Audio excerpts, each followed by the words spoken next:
Thanks for joining me in this series where we get to know the Viable team. So, Jeff, why don't you introduce yourself? Yeah, hi. I'm Jeff Erickson. I'm the Chief Product Officer at Viable, also the co-founder. Where are you based, Jeff? I'm based out of Napa, California. And how are you and Dan related? Yeah, we're actually identical twins, and interesting story about this. We didn't know we were identical twins until actually just a couple of years ago when we took a 23andMe test, and it pointed out that we were actually identical. We thought we were fraternal for our whole life. That's pretty incredible. So, how did you get your start in product and design? Yeah. So I actually both Dan and I got started back in high school. So we took a web design class back in high school, and he really fell in love with the code side of things, and I fell in love with the design side. And there we started building websites for our teachers actually, and then that developed into kind of a consultancy that worked with small to medium sized businesses, doing brochure websites and that kind of thing. And then eventually that turned into us building MVPs for first time founders of new tech companies. At this point, this was just when the iPhone was coming out. Um, People wanted to start building iPhone apps and stuff, and we kind of filled that market. After you sold your consulting company, which I know you guys did, what did you do next? Yeah, so we were pretty much done just building stuff and then throwing it over the fence to the client, and we wanted to build something a little bit more long lasting and learn from the work we were doing. So actually, we both moved down to the Bay Area and started working in startups. Dan actually got a job at Yammer, and he realized that there weren't any designers there at all. They had 40 or 50 engineers at that point, but no designers. And so I came on as the first designer at Yammer, and actually ended up building the UX team there. I ended up hiring a team all the way up to 12 or so people. And then, Yammer got acquired by Microsoft. And while I was at Yammer, I really hit it off with David Sachs, the CEO of Yammer. And we kind of did our own little startup studio thing after that. Doing investments and working on a bunch of different, spitballing ideas. And actually, interestingly, Zenefits came up as an investment opportunity for us. And we quickly realized that Zenefits didn't have, someone that was really in a product mindset. And so David and I, rather than just investing, decided that David would come on as COO of Zenefits, and I would come on to start a product team there.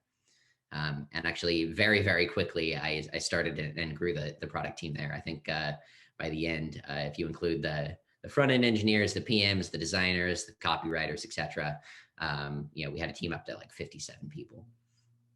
Right. And And then eventually kind of burnt out there, and moved on to Ease, the marijuana delivery company. And Dan had actually recently joined Ease, and another one of those cases where Ease didn't have a product team or a design team, and I came over and started the product and design team there.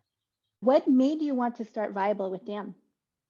Yeah, so Viable is kind of a natural extension of the process, the very manual process that I use to inform product roadmaps and the features that we end up building. So I always thought of customer support as our kind of like first line of defense as far as UX research goes, and same with surveys and research and doing that myself. But there was never really a good way to analyze all of that data. It was a very, very manual process. You just fill spreadsheets, and you have to kind of count it yourself. Or you have to rely on the people that are talking to customers. So oftentimes you get biased towards whatever's happening that week, or whatever customer yelled at them the loudest. And I'm not a fan of shouting driven development. So being able to quantify this more qualitative stuff really was interesting to me. Viable was born out of Viable Fit, which was the first iteration of your startup. It was a product market fit survey app. But why did you pivot? Yeah, couple of reasons. I mean, we knew we needed to move up market a little bit, and we got to talking to our larger customers, and they weren't using our survey for product market fit. They already had product market fit. What they were using it for was to get more insights directly from their users, and we really got to digging in there, and we found that some of the systems that we put together for interpreting the survey responses could be generalized to all qualitative data. And then we were basically like, well, that's a much better idea. Let's do that instead. So that's what we got to building.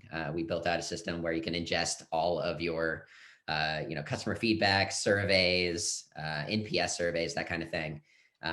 And we structure it and then allow you to pull insights out of it immediately. Okay, so you've worked at some pretty high growth companies. What do you think makes the most successful founding teams, and what do they do early on? Yeah, I think the most successful teams are really customer centric. They listen to their early customers and they find the similarities across their early customers and they build the right thing for the market that they're going after.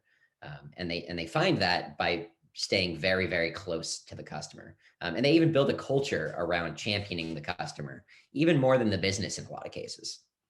So essentially, if you have to make a trade-off between what's right for the customer and what might be easiest for the business, you go for the customer every time.